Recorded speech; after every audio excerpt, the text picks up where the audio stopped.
estudamos aqui sobre fertilidade, sermos férteis.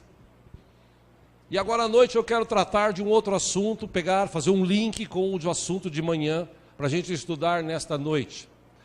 Quero falar agora à noite sobre incoerência. A gente vive num tempo de pessoas incoerentes.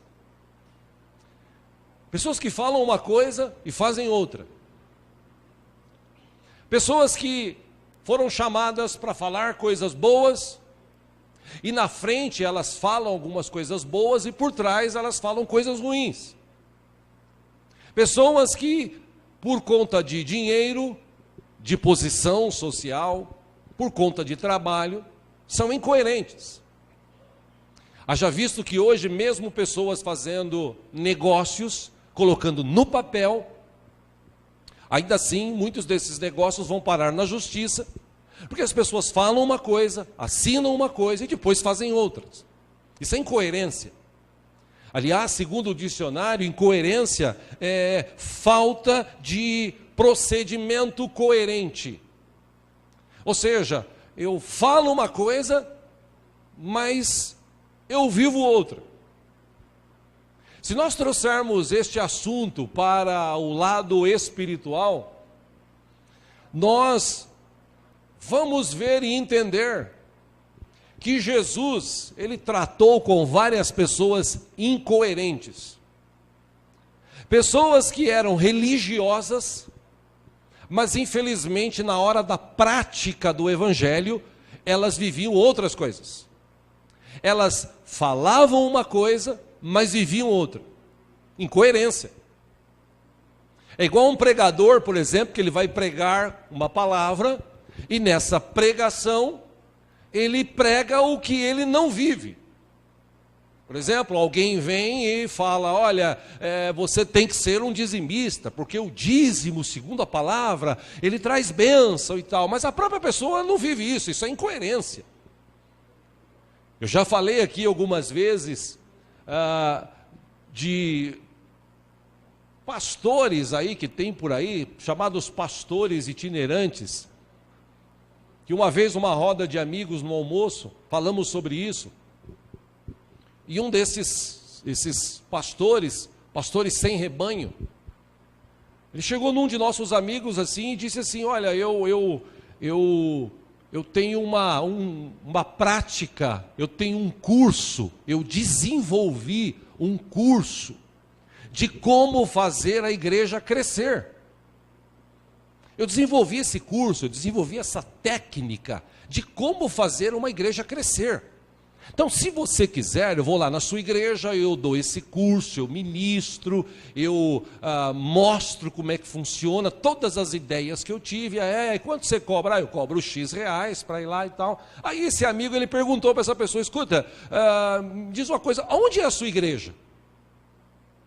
Ele falou, não, eu não tenho igreja, eu não sou pastor. Como assim? Você não é pastor de igreja, mas você tem um meio de fazer a igreja crescer? Poxa, se você tem um meio de fazer uma igreja crescer, poxa, você é pastor, você tem que ter uma igreja até para você mostrar o exemplo. Olha, a minha igreja cresceu, então agora eu posso mostrar como a igreja cresceu. Deus me deu essa visão, esse jeito de trabalhar. Esse amigo disse para esse pastor, disse assim, você está sendo incoerente. Porque não adianta nada você querer ensinar algo que você não vive.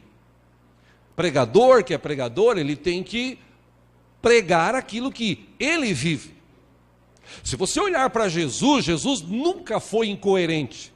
Ao contrário, Jesus sempre foi coerente. Jesus, ele falava uma coisa e ele fazia o que ele falava. Até como forma didática, ele mesmo fazia primeiro para ensinar as pessoas ou seus discípulos a fazerem igual. Eu citei aqui de manhã um livro que estou lendo, ou terminei de ler esta semana. O autor do livro, ele estava falando, explicando o que era ser naquela época, e também nos dias atuais, discípulo de alguém. O que é ser discípulo de alguém? Ele estava explicando, ele falou, bom, na época de Jesus, quando uma pessoa, ela se dispunha a ser discípulo de outra, ela se submetia aos estudos daquela pessoa. ela se submetia ao que aquela pessoa ensinaria. E na verdade, ele dizia o seguinte: eu vou ser discípulo desse cara, dessa pessoa, porque eu quero ser que nem ele, eu quero falar que nem ele, eu quero fazer as coisas que ele faz. Isso, antigamente, era ser discípulo. Eles levavam ao pé da letra isso. Hoje, quando você fala de discípulos de Jesus, os discípulos de Jesus hoje são poucos que vivem conforme o seu mestre. E é interessante que, se você ler vários textos da Bíblia, Jesus tratou com várias pessoas incoerentes. Aliás, os doutores da lei, os mestres da lei, aquelas pessoas que tinham um pouco mais de estudo, que se reuniam nas sinagogas e tal. Uma vez Jesus falando com eles, disse o seguinte: ai de vocês, seus hipócritas, vocês atam fardos pesados nos outros, mas vocês mesmos não fazem. Vocês são incoerentes. Noutros textos, você vê Jesus tratando com essas pessoas, porque elas tinham a mania de falar assim: você precisa fazer isso. Mas eles não faziam. Ué, como é que eu vou ensinar algo que eu não faço? Eu vivo só de teoria? Não. Cristão que é cristão, ele precisa viver de prática. Cristão, ele precisa ter encontro com Jesus, ter uma experiência com Jesus, ter algo sobrenatural com Jesus. Talvez esse seja o maior problema da nossa geração de crentes de hoje. Os crentes de hoje, como eu falei aqui pela manhã numa expressão, eu disse, os crentes de hoje são meio que vagabundos espirituais, entende essa expressão? Porque os crentes de hoje mal oram, mal leem Bíblia, mal falam de Jesus. Os crentes de hoje só querem saber de resolver os seus problemas, de ir na igreja, resolver o seu problema ou cumprir com uma obrigação e depois viver a vida. Meu irmão, minha irmã, isso não é ser discípulo de Jesus. Discípulo de Jesus vai além.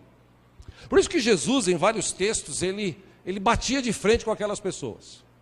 Num desses textos, eu gostaria de ler com os irmãos, você que trouxe a sua Bíblia, livro de Mateus, capítulo 12.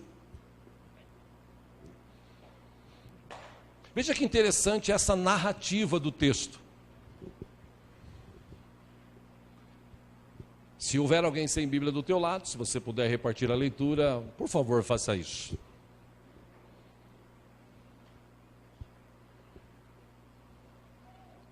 Mateus capítulo 12, a partir do versículo 22. Jesus estava nas suas andanças, para um lado, para o outro, pregando o Evangelho, mostrando o Evangelho, o reino de Deus, chegando às pessoas. E aonde ele chegava, pessoas eram libertas, curadas, transformadas. Numa dessas ocasiões, Mateus 12, 22, diz que depois disso levaram a Jesus um endemoniado, que era cego e mudo. E Jesus o curou, de modo que ele pôde falar e ver. Versículo 23, todo o povo ficou atônito e disse: ora, não será este o filho de Davi? Versículo 24, mas quando os fariseus, que eram esses doutores e tal, ouviram isso, eles disseram: é somente por Beelzebu, o príncipe dos demônios, que ele expulsa demônios. Olha que expressão, me permita aqui, maldita. Algo que veio realmente, parece que do diabo, no coração desses homens. Aí Jesus mostra para eles a incoerência deles. Versículo 25, Jesus, conhecendo os seus pensamentos, disse-lhes: todo reino dividido contra si mesmo será arruinado. E toda cidade ou casa dividida contra si mesma não subsistirá. Versículo 26, Jesus diz para eles: se Satanás expulsa Satanás, está dividido contra si mesmo. Como então subsistirá o seu reino? 27, ora, se eu expulso demônios por Beelzebu, por quem os expulsam os filhos de vocês? Por isso Jesus disse, por causa dessa vossa incoerência, eles mesmos serão juízes sobre vocês. 28, mas Jesus diz: se é pelo Espírito de Deus que eu expulso demônios, Jesus diz, então chegou a vocês o reino de Deus. Aí eles citam um exemplo, contando uma história, 29, como alguém pode entrar na casa do homem forte e levar dali os seus bens, sem antes amarrá-lo? Só então, depois de amarrá-lo, é que ele poderá roubar a casa. Aí Jesus diz 30, aquele que não está comigo, está contra mim. E aquele que comigo não ajunta, espalha. Por isso, 31, eu lhes digo, ou por esse motivo eu lhes digo, todo pecado e blasfêmia serão perdoados aos homens, mas a blasfêmia contra o Espírito não será perdoada. 32, todo aquele que disser uma palavra contra o Filho do Homem será perdoado, mas quem falar contra o Espírito Santo não será perdoado, nem nesta era, nem na que há de vir. 33, Jesus dá um outro exemplo. Considerem, uma árvore boa dá fruto bom, e uma árvore ruim dá fruto ruim, pois uma árvore é conhecida por seu fruto. Versículo 34, raça de víboras, como podem vocês, que são maus, dizer coisas boas? Pois a boca fala do que está cheio o coração. Aí Jesus encerra 35, 36, 37, dizendo o seguinte, o homem bom do seu bom tesouro tira coisas boas, e o homem mau do seu mau tesouro tira coisas más. 36, mas eu lhes digo, que no dia do juízo, os homens haverão de dar conta de toda palavra inútil que tiverem falado. Versículo 37, pois por suas palavras vocês serão absolvidos, e por suas palavras serão condenados. Só até aí. Jesus está falando com esses caras o seguinte, vocês são incoerentes. Jesus os leva a pensar, fala o seguinte, pensa, se eu expulso demônios por causa do demônio, então o reino dele está dividido, nunca vai para frente. E Jesus ainda dá uma dica, ele fala assim, reino dividido não prospera. Casa, reino dividido não prospera. Serve até para várias coisas na nossa vida. Se você tem sociedade com alguém, se você não entra em acordo com o teu sócio, reino dividido nunca vai para frente. Você é casado, sua mulher, seu marido, se vocês nunca entram em acordo, o reino de vocês está dividido, vocês nunca vão para frente. Jesus está dando uma dica, você precisa tomar cuidado com o que você fala. Você precisa tomar cuidado com as suas atitudes. Afinal de contas, nós estamos falando hoje aqui para pessoas que são cristãs. Pessoas que receberam Jesus, pessoas que nasceram de novo. Então, nesse novo nascimento, a gente não pode mais ser incoerente. Nós temos que ter coerência. Nós somos chamados para quê? Para ser discípulos de Jesus. Ora, discípulos de Jesus falam de Jesus. Discípulos de Jesus fazem o que Jesus fazia. Perdoava, amava, ajudava, auxiliava pessoas, orava. Jesus fazia isso, os seus discípulos também fizeram isso. Mas nessa época aqui, Jesus encontrou dentro da igreja pessoas incoerentes. O povo fica maravilhado de ver um cara que estava endemoniado, que era cego, que era surdo ou mudo. Ele de repente é curado por Jesus. Aquele demônio que fechava os olhos e os ouvidos dele foi arrancado. O povo vê aquilo e fala, glória a Deus, será que esse é aquele filho de Davi que está prometido para vir? Não, vai os incoerentes fariseus dizem, não, esse aí está expulsando demônio pelo príncipe deles, o Beelzebu. Incoerência. O que eu quero dizer com isso para você nessa noite? Tem muita gente dentro da igreja hoje que é incoerente. Ele fala que ele é cristão, mas ele não age como um cristão. É interessante, meus irmãos, se você se aprofundar nesse assunto, hoje tem gente que conhece mais do time de futebol que torce do que da palavra. Ele sabe o nome de jogador, ele sabe que negócio foi feito no time, quem comprou, quem foi vendido, quem está jogando, quem é o treinador, que dia que o time vai jogar, quantos títulos o time tem. Ele sabe de tudo. Se você olhar, por exemplo, pessoas que falam de política, ele fala de política, ele sabe quem que está na política, quem que roubou, quem não roubou, quem que está ali, ele fala de tudo.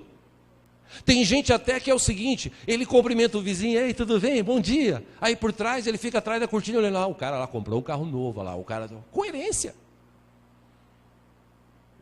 Meu irmão, uma pessoa que é cristã, ela precisa, no mínimo, falar de Jesus. Amém? Amém? O mínimo que ela pode fazer é falar de Jesus. Agora, para falar de Jesus, eu preciso ter experiência com ele, eu preciso conhecê-lo. Eu preciso me aprofundar, eu preciso saber, eu tenho vocabulário. Assim como eu sei tudo do meu time, assim como eu sei tudo do filme, assim como eu sei tudo da novela, assim como eu sei tudo que acontece na política, tudo que acontece no país, eu tenho que saber também tudo que está escrito na palavra de Deus. É interessante, você já parou para conversar com alguém sobre filme? O filme que saiu, por exemplo, semana passada eu dei a dica aqui, falei, assiste que o Telecine está aberto e está passando lá o filme Polícia Federal, a Lei é para Todos. Eu assisti e continua aberto até amanhã, dia 5, então aproveite. Eu assisti o filme e conversei com alguns irmãos. E é legal que você começa a falar de filme, você fala assim, você viu aquela hora que fulano foi preso? Você viu aquela hora que aquele doleiro, ladrão, sem vergonha, salafrário, cachorro ordinário, foi preso? Eu vi, você viu o que aconteceu? Você viu como a polícia agiu? Você viu e tal? Tem gente que para conversar de filme, ele sabe o filme de cor e salteado. Aliás, tem gente que assiste tanto um filme que ele sabe até a fala que a pessoa vai falar. Ele já canta a bola antes. Você conhece gente assim? Eu já assisti tanto filme na minha vida que tem coisas que eles vão falar que eu já sei o que eles vão falar. Mas quando você começa a conversar com as pessoas que você fala de filme, de política, de futebol, se a pessoa faz uma pergunta para você, escuta aí, Jesus, quem é Jesus para você? Jesus é o meu Senhor. E daí? Não, ele é o meu Senhor, meu Salvador, morreu na cruz por mim e tal. Tá, e aí, o que mais? Não, é que aí é Jesus, Jesus, Salvador da humanidade, desceu do céu, veio aqui para salvar. O que mais? Jesus, tô falando de Jesus, cara. E aí, se a pessoa vai se aprofundar, ele fala assim, é melhor você ir na igreja lá, ouvir o pastor, que você vai ser mais instruído, ou melhor instruído, porque essa parte aí eu esqueci. Interessante que parte de filme, parte de fofoca, parte de futebol, parte de política, parte de trabalho, a maioria das pessoas não esquece. Agora, quando fala para lembrar de coisas da palavra, porque lembre-se, o salmista escreveu, a palavra de Deus, ela é lâmpada para os meus pés e luz para o meu caminho. Você quer viver uma vida de coerência cristã? É simples, é só você começar a ler Bíblia e conhecê-la. Você está passando dificuldade na tua vida? Você está passando dificuldade? É aquela história, né? A pessoa está passando dificuldade, vamos orar. O pastor, só ora por mim? Não, vamos orar junto aqui, irmão, vamos orar aqui e tal. Eu vou orar por você, você vai orando também, tá bom, tá bom. Aí você começa, Senhor, em nome de Jesus, a pessoa, amém. É verdade. Aleluia. O problema é teu, cara, eu que tenho que falar amém, aleluia. Você que tem que orar. Mas ele não tem vocabulário, ele não sabe o que fala. Tem pessoas que vão orar e falam assim, Senhor, eu preciso que o Senhor me abençoe. Tá, filho, eu já estou te abençoando. Eu preciso que o Senhor me abençoe. Nós, muitas vezes, amados, por problemas que nós passamos diariamente, a gente é incoerente naquilo que nós fazemos e falamos. Ultimamente eu tenho até corrigido algumas pessoas, porque tem pessoas hoje que são cristãs, e tem aquela mania de dizer assim, eu tenho bico de papagaio. Eu tenho tendinite.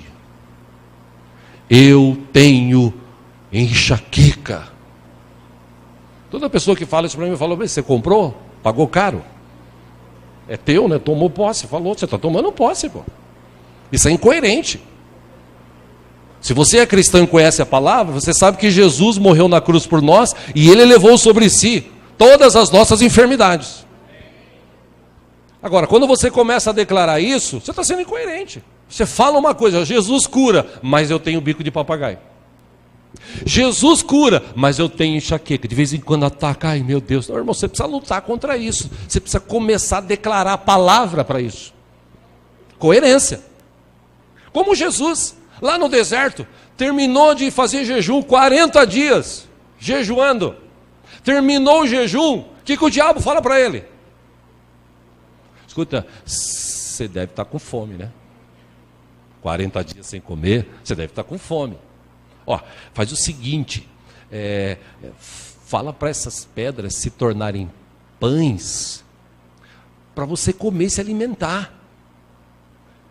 Jesus, dentro de toda a sua coerência, mesmo com fome, o que Jesus falou? É verdade, Pai, manda pão do céu. O maná que mandou lá no passado, manda agora. Não, Jesus disse o seguinte: nem só de pão viverá o homem, viverá sim da toda palavra que sai da boca do seu Deus.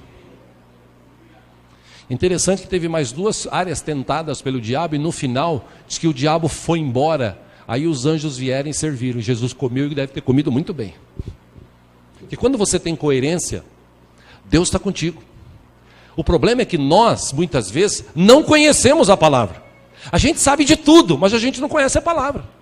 E por que a gente não conhece a palavra? Simples, porque a palavra você precisa ler.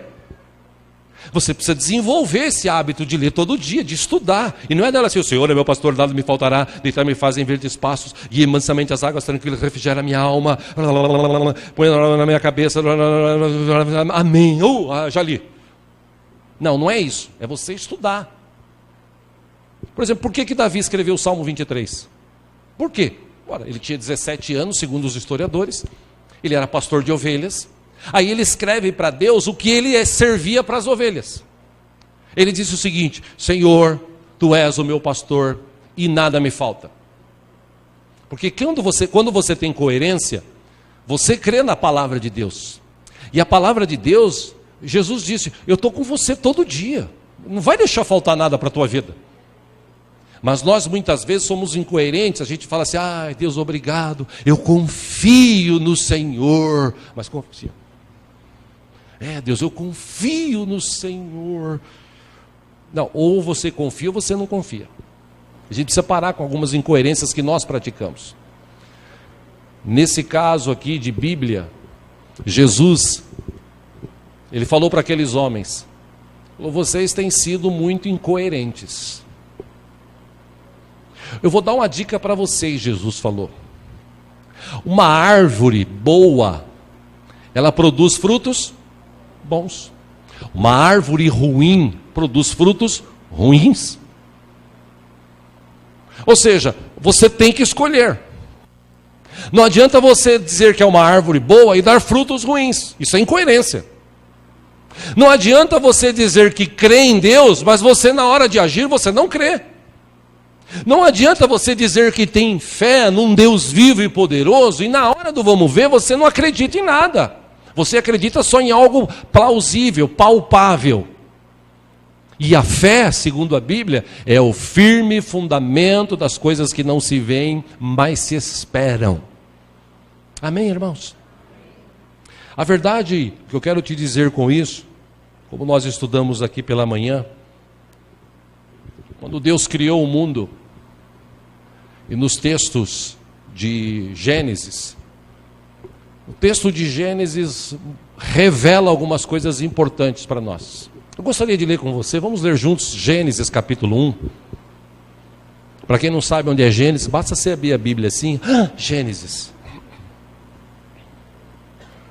Capítulo 1.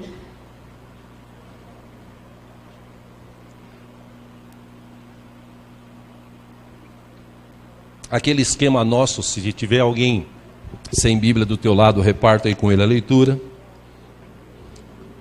Na criação, Gênesis 1, versículo 11.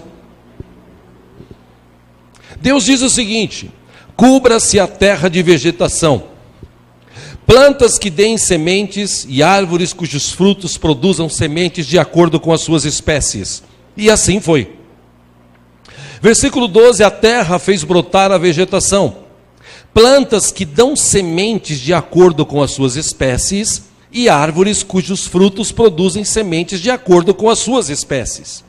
E Deus viu que ficou bom. 13, passaram-se a tarde e a manhã, esse foi o terceiro dia. Vá agora, por favor, versículo 20.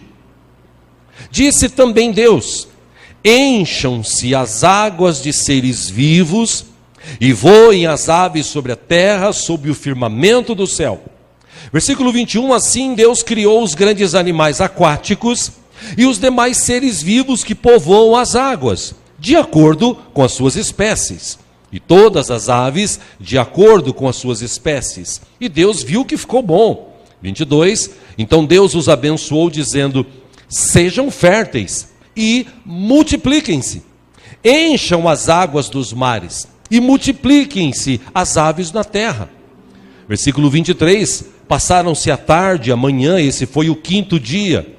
24, e disse Deus: produz a terra seres vivos de acordo com as suas espécies, rebanhos domésticos, animais selvagens e os demais seres vivos da terra, cada um de acordo com a sua espécie. E assim foi.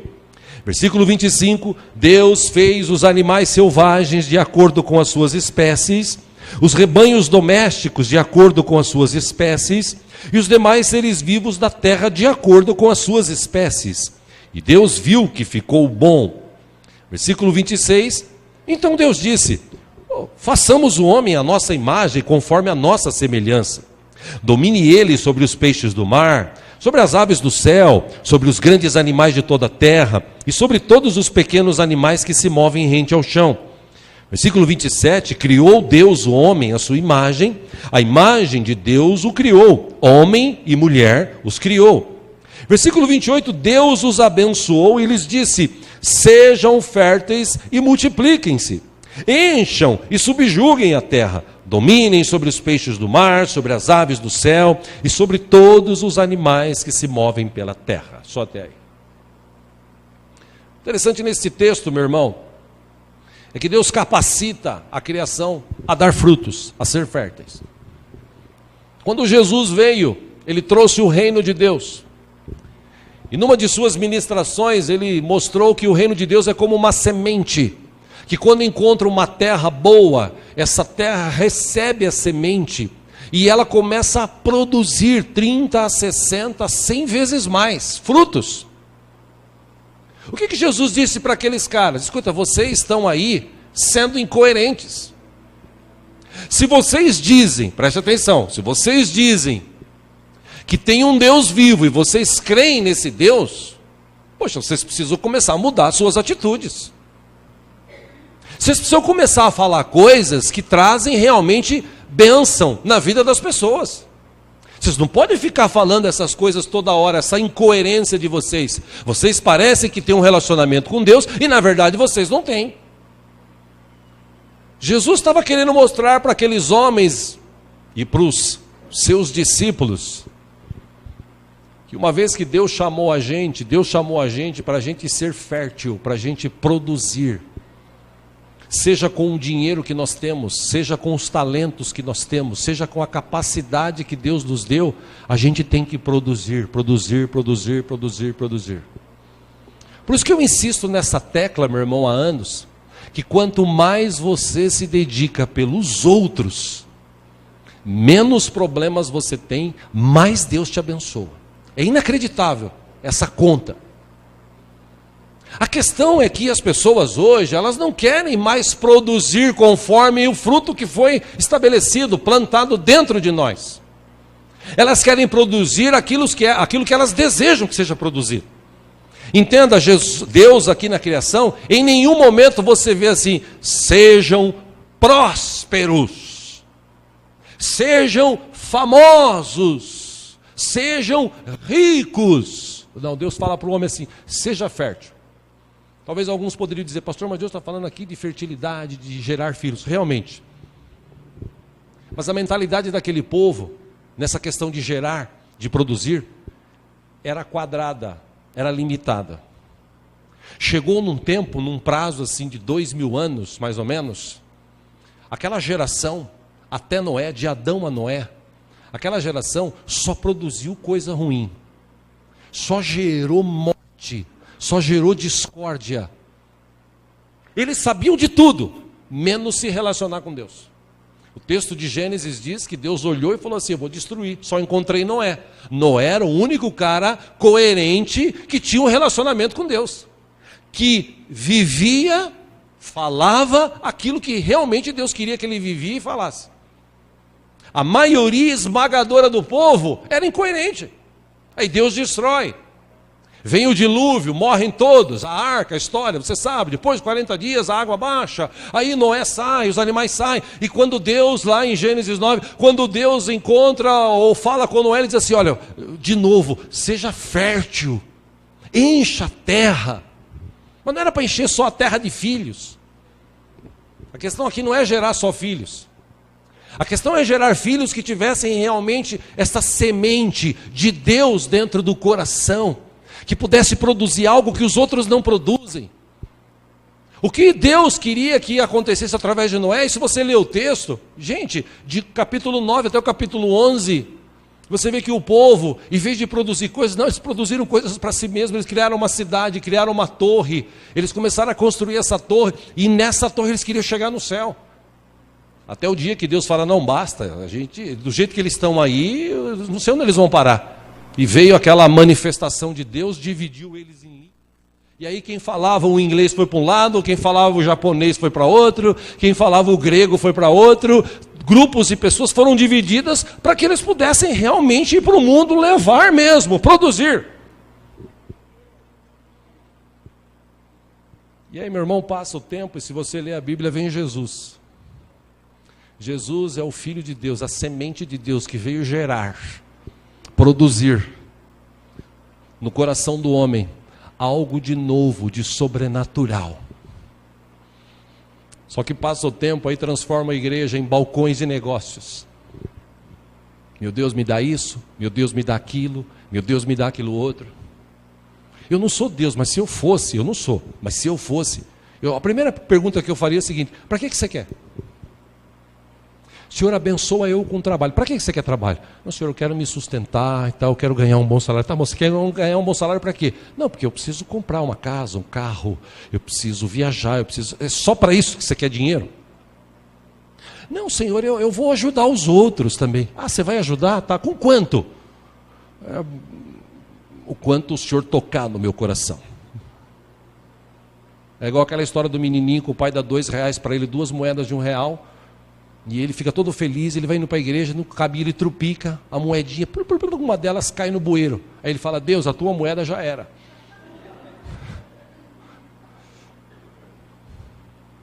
Tem muita gente assim hoje, que é abençoado por Deus e deveria ser um canal de bênção. Mas ele retém. Como diz lá em 2 Coríntios 9, ele come a semente. Deus dá a semente. Para que Deus dá a semente? Para que ele seja um abençoador, para que ele invista na obra, para que ele invista nas pessoas, que ele ajude pessoas. Não, ele come a semente, ele guarda a semente. Está cheio de gente dentro da igreja assim hoje, incoerência. Está cheio de gente que ele ouve uma mensagem e fala assim, realmente eu preciso mudar de vida. Mas chega no outro dia ele continua vivendo do mesmo jeito. Isso é incoerente. Não adianta nada vir na frente da igreja, Senhor, eu vou mudar a partir de hoje, Pai. Pode contar comigo. Chega no outro dia ele continua do mesmo jeito. Isso é incoerência. Não foi isso, ou não foi para isso que Jesus morreu. Jesus morreu para trazer vida e vida com abundância. Que tipo de vida? A vida que vem do céu, a vida que leva a gente a viver diferente, leva a gente a pensar diferente, leva a gente a falar diferente, leva a gente a produzir pessoas, a produzir frutos, a abençoar, a ser um abençoador. Quando Deus chamou Abraão, o texto diz, eu disse para ele, ser tu uma bênção. Aonde você estiver, seja a bênção minha lá. Por isso que eu insisto nesse detalhe. Ou a gente vive e crê na palavra, ou então a gente vai viver assim. Vou passando tempo, vai passando tempo. E por isso que você vê hoje uma geração de crentes que não tem profundidade, não tem experiências com Deus. Quando você fala para a pessoa, vamos orar? Vamos orar. Aleluia. Glória a Deus. É isso aí, amém. É isso aí, Jeová.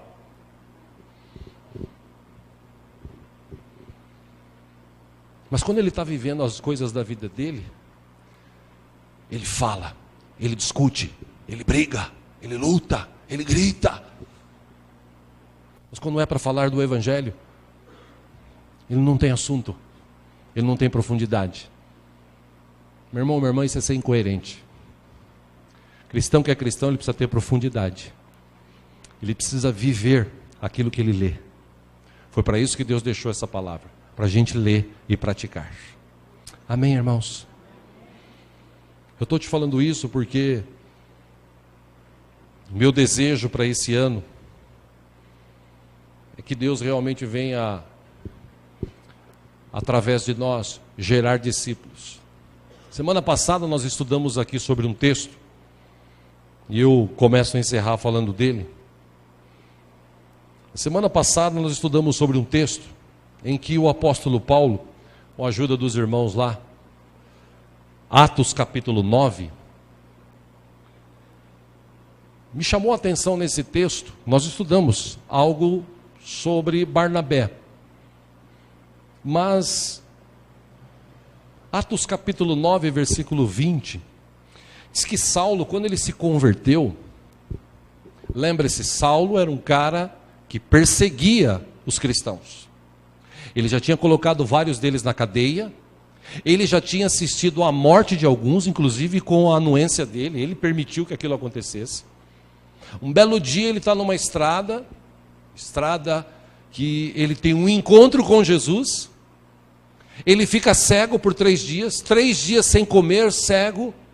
Vai no final dos 3 dias, alguém ora por ele, ele recebe aquela unção do Espírito Santo, as escamas caem dos seus olhos, e aí ele começa a pregar. Atos 9, 20, logo começou a pregar nas sinagogas que Jesus é o Filho de Deus.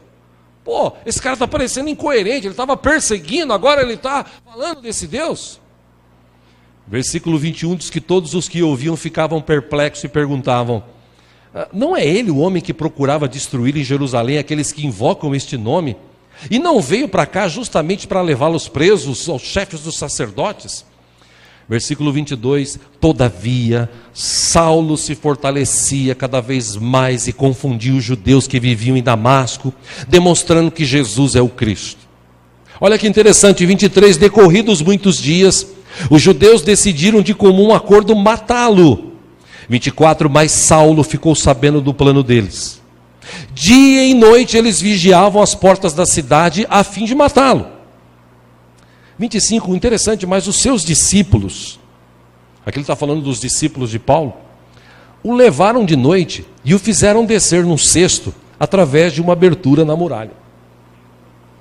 Caramba, como é que pode um cara que começa a pregar e a falar de Jesus e passar aí, vamos dizer aqui 1 mês, 2, 3, vamos dizer que passou 5 meses. Aquele cara já tinha discípulos. Aquele cara viu em Paulo o seguinte: eu quero ser que nem ele. Por quê? Porque a vida de Paulo mudou. A vida de Paulo foi transformada, a ponto dele escrever num dos textos mais para frente: agora não sou mais eu que vivo, agora é Cristo que vive em mim. E quando Paulo começa a pregar, ele começa a gerar, produzir fertilidade, filhos, discípulos, filhos de Deus, discípulos de Jesus. E ele já tinha os seus discípulos. E quando ele se viu numa situação de aperto, os seus discípulos foram lá e falaram: mestre, vem cá, nós vamos descer você por aqui, ó. Você vai lá, se esconde, ninguém vai te matar. E por que aconteceu isso? Porque Paulo, no começo da sua conversão, no começo das pregações, ele já tinha vivido uma experiência com Deus. Ele mostrava Jesus através da sua própria vida. Amém, irmãos?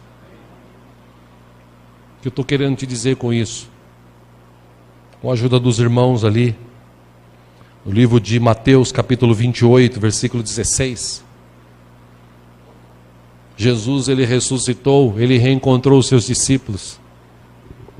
E Jesus disse aos 11, quando eles estavam na Galileia, para o monte onde Jesus lhes indicara, quando viram Jesus, o adoraram. Alguns duvidaram. Versículo 18, então Jesus aproximou-se deles e disse: foi-me dada toda a autoridade nos céus e na terra. Lembra daquela parte do deserto? Que Jesus estava lá antes de começar o seu ministério, 3 anos antes. 3 anos antes. Jesus tinha acabado de jejuar. O diabo fala para ele assim, ó: faz essas pedras transformar em pão para você comer que está com fome. Jesus, ele conhece a palavra, ele fala assim: nem só de pão viverá o homem, mas de toda a palavra que sai da boca do seu Deus. Aí o texto diz que o diabo leva ele para um lugar alto, em cima assim de um templo enorme, e mostra-se todos os reinos do mundo.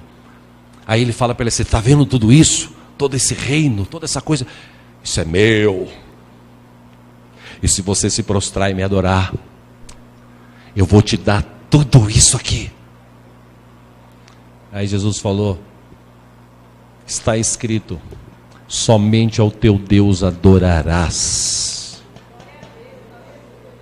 Uma tentação ter todo o poder, mas ele sabia que não era o momento. Aí ele morre, porque era preciso ele morrer.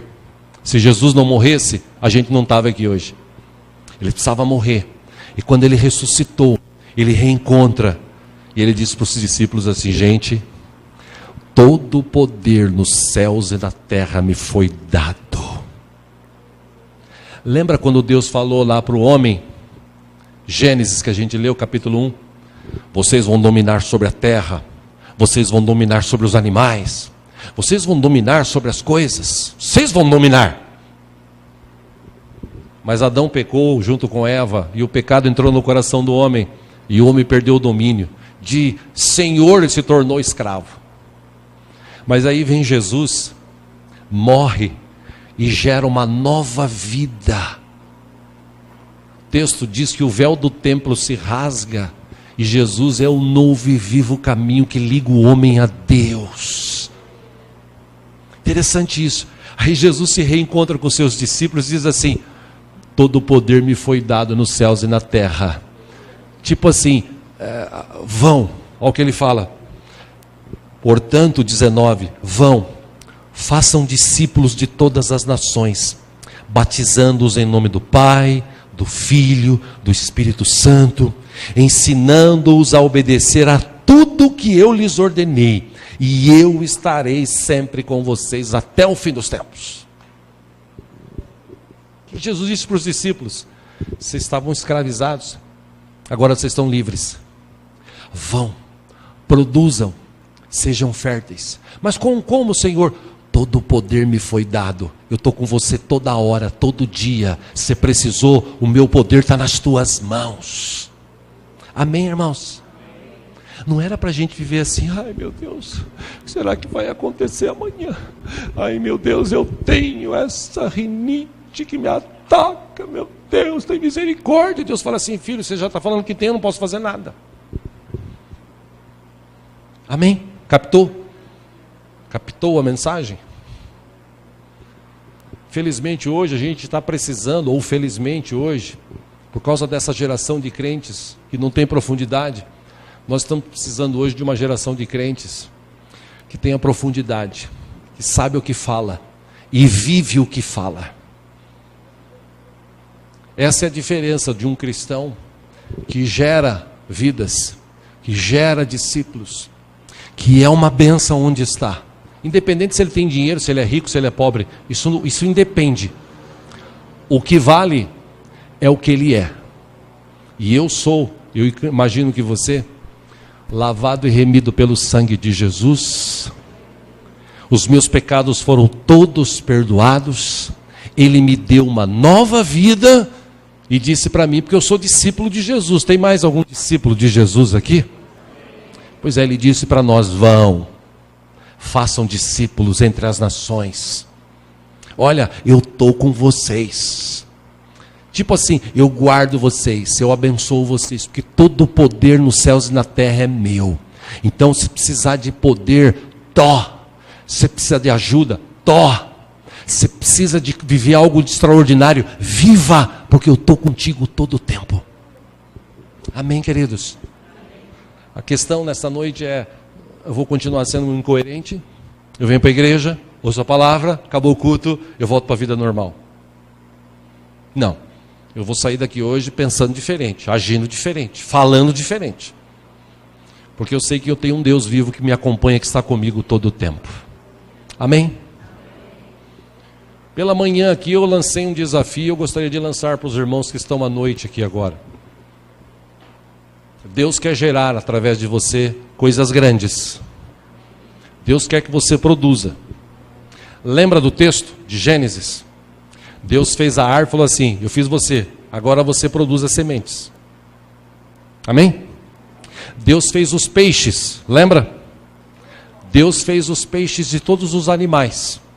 Deus podia ter feito todos os peixes que existem no mar? Sim ou não? Lógico que sim. E por que Ele não fez? Porque Ele falou para os peixes: sejam férteis e multipliquem-se. Deus falou para os animais, Deus falou para a terra: produza, produza. Eu já fiz você, agora produza. E o texto diz que a terra produzia. E o texto diz que a vegetação se reproduzia. E o texto diz que as árvores geravam sementes, e os frutos geravam sementes, e os frutos davam frutos, e mais frutos, e sempre dá frutos. Ou seja, se você olhar toda a criação de Deus, ela tem esse ciclo que não para. A chuva vem, pode demorar, mas a chuva vem. A seca pode existir, mas a chuva vem, porque é um ciclo que Deus criou. Tem o tempo de frio, tem o tempo de calor, tem o tempo da árvore gerar fruto, tem o tempo da árvore descansar. Tudo funciona conforme Deus determinou. Só o ser humano que não. Que Jesus veio, gerou uma nova geração, ou gerou uma nova vida, trouxe uma nova vida. Gostaria de ter uma geração que fosse adiante, que levasse mesmo esse reino de Deus que está em nós, essa semente do céu, que entrou na minha mente, na minha boa terra, e me faz produzir a 30, 60, 100 vezes mais. Mas hoje a gente vive uma geração de pessoas paradas, pessoas coitadas. Irmão, para de ser crente coitado. Você é um crente lavado e remido pelo sangue de Jesus. Amém? Então tá bom. Então eu quero lançar um desafio para você hoje. Para você sair daqui hoje pensando no seguinte: Senhor, eu quero produzir. Eu quero ser produtivo. Aliás, eu lancei um desafio aqui de manhã e lanço agora à noite. Eu quero, Senhor, ganhar que seja uma vida para o Senhor neste ano. Uma vida. Porque tem crente que está há 20 anos na igreja, 30 anos na igreja, nunca ganhou ninguém para Cristo. Pastor, mas eu tenho essa obrigação? Você não entendeu a palavra? Deus fez você para gerar. Você tem que gerar. Ovelha gera o quê? Cavalo? Ovelha gera ovelha. Quem é a ovelha de Jesus aqui? Nós precisamos gerar ovelhas. A gente fala, o Espírito Santo convence, o Espírito Santo traz. A gente só precisa falar, a gente só precisa mostrar Jesus em nós. Amém? Eu quero lançar esse desafio aqui nessa noite, antes da gente participar da ceia. Se você quer falar com Deus e dizer assim: Senhor, me ajuda, me capacita, porque nesse ano eu quero ganhar ao menos uma alma para o Senhor. Eu quero ser um exemplo para essas pessoas, eu quero me aprofundar na tua presença. Se você quer, fique em pé, nós vamos orar juntos em nome de Jesus.